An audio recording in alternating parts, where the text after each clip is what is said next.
Si j'avais une auto, ce serait cette Mercedes bleu marine. Rapide, luxueuse, elle aura comme premier propriétaire Claude François, le chanteur populaire aux 70 millions d'albums vendus, l'achète 150 000 francs en 1976.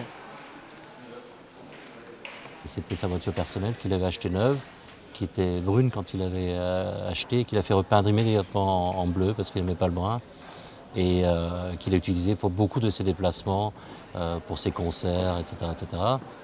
Cette voiture fait la une des journaux le 26 juin 1977. Qui veut du mal à Claude François? Eh bien, la voiture du chanteur a été littéralement mitraillée alors qu'il se trouvait lui-même à bord en compagnie de 4 autres amis. Sur la route, la Mercedes de Claude François est criblée de 9 balles. C'est une berline de légende maintenant, elle est très connue grâce à cet accident.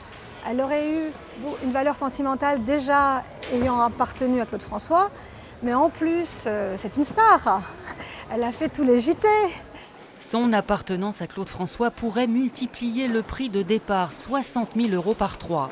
Son propriétaire, c'est aujourd'hui le président de la Fondation Cartier, venu en vendre 7 autres, comme cette belle italienne, une Maserati qui pourrait atteindre 4 millions d'euros. C'est un modèle unique.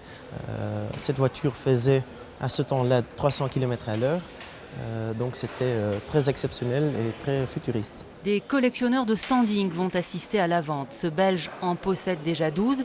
Mais comment ne pas se laisser tenter par cette sportive britannique? Et je suis prêt à dépenser un peu de mon argent d'épargne. Un peu, c'est combien pour vous?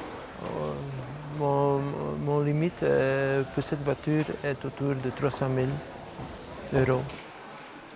La vente aux enchères des 32 voitures devrait atteindre entre 10 et 15 millions d'euros. Elle a lieu en tenue de soirée.